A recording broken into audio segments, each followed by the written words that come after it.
আসসালামু আলাইকুম। আজকের আলোচনার বিষয় হলো ইরান নতুন করে আজ শনিবার ভোরে ইসরায়েল এবং আমেরিকা মিলে কিছু বোমা নিক্ষেপ করছে, যা মৃত্যুর খামেনিকে মারার জন্য তার বাসভবনের আশেপাশে বোমাগুলো ফেলানো হয়েছে।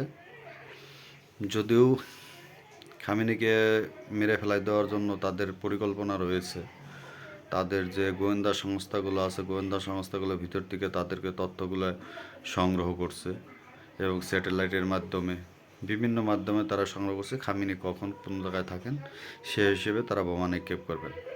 এতদিন যে আলোচনার টেবিলটা ছিল এটা শুধু একটা সামান্য মনে করতে পারেন ভাওতাবাজি, কারণ এটা হলো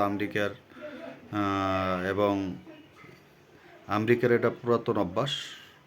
আপনারা জানেন যখন নাকি ইরাকে হামলা চালাইছিল তখন এই ধরনের প্রথম একটা আলোচনা চালায়।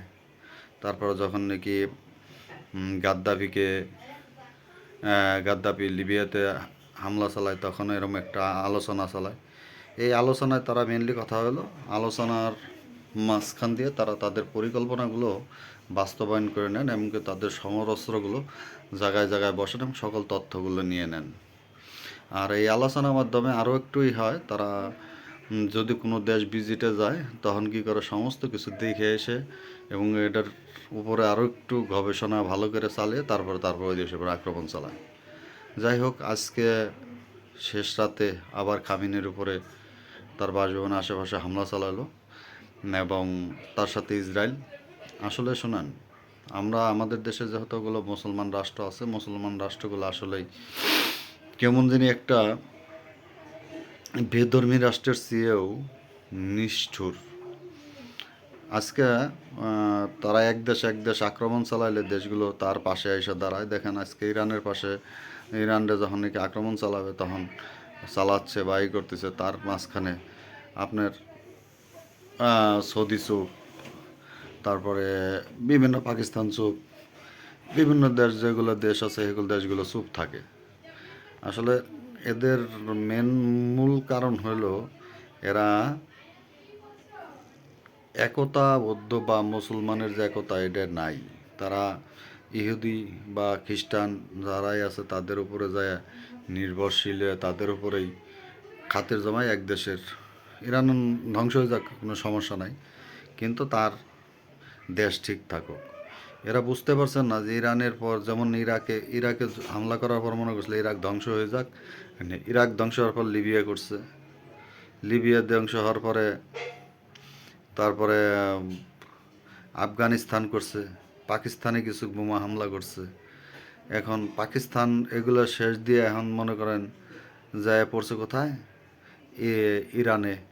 মাঝখানে ভেনেজুয়েলাতে আক্রমণ করলো।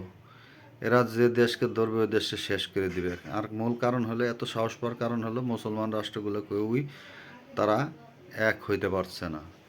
আমি জানি না কি কি স্বার্থ তাদের উপর, তো স্বার্থ তাদের উপরেই না করেই তারা করতে পারছে না। আমি আশা রাখি মুসলমান রাষ্ট্রগুলো ইরানের পাশে দাঁড়াবে, যেমন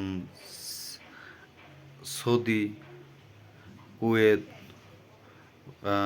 কাতার, এই দেশগুলো যদি ঠিকমতো এদের পাশে দাঁড়ায় তাহলেই তারা এত সাহস পায় না। যেমন 35টা দেশ 36টা দেশ নিয়ে যারা নিয়ে নেটো দখল করে আছে, নেটোর উপরে কিন্তু কোনো আক্রমণ করতে সহজেই সাহস পায় না। রাশিয়ার উপরে কিন্তু মাথা ঘুরাইতে সাহস পায় না। কেন সাহস পায়? মুসলমান রাষ্ট্রের উপরে। মুসলমান রাষ্ট্র জানে যে আমাদেরকে যে একদিকে টান দিলে আমরা আর একদিকে যাই। আমরা অনেক লোভী, কারণ তারা এত লোভ করেন না, এই জন্যই তাদের এই অবস্থা। আশা করি নতুন এই হামলার পিছনে বড় ধরনের কোনো পরিকল্পনা রয়েছে। এই পরিকল্পনা আপনারা দেখবেন বাস্তবায়ন হয়ে যাবে ইনশাল্লাহ। তবে ইরানও একবারে, ইরানকে দুর্বল ভাবার কিছু নাই। ইরানও প্রতিশোধ নেবে। প্রতিশোধ বলতে হয়তো তাদের হাতে না পারলেও এমন আঘাত করবে, তারাও খালি খালি ছাড় যাবে না। তো ইরানকে বলবো যে শক্ত হাতে প্রথম থেকেই দমন করুন, ইনশাল্লাহ আপনারাই জয়ী হবেন। আমিন। আসসালামু আলাইকুম।